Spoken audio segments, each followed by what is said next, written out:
Ex-soldado questiona governo de Israel. Esta mulher é ex-soldado da IDF e explica que os acontecimentos de hoje em relação à falta de vigilância e falha na inteligência de Israel são impossíveis de serem explicados. Eu era uma observadora de fronteira que tem a mais alta tecnologia disponível para que nada passe despercebido.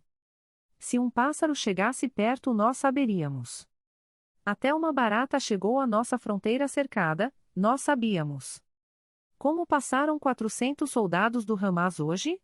Deixaram o ladrão entrar, para ter direito à legítima defesa? Questiona ela. חברים, תקשיבו, אני רוצה לשתף אותך במשהו שקצת מלחיץ אותי להגיד אותו. אני רוצה שתשתפו את הסרטון הזה כמה שיותר, כי...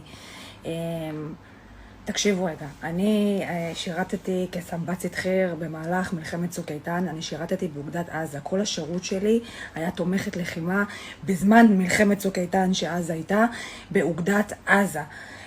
תקשיבו לי ותקשיבו לי טוב.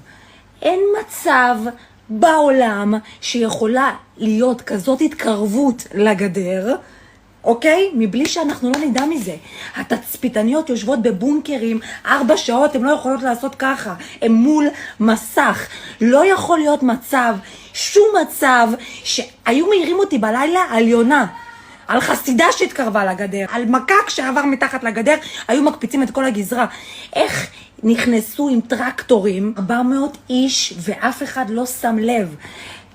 זה לא יכול לקרות, תבינו, זה היה התפקיד שלי במשך 2 זה לא יכול לקרות, לא יכול לקרות. איפה הכוח שמסייע בגזרה, איך הם הצליחו גם, שמסתובב סליחה בגזרה, הם הצליחו גם לצאת, להיכנס וגם לצאת.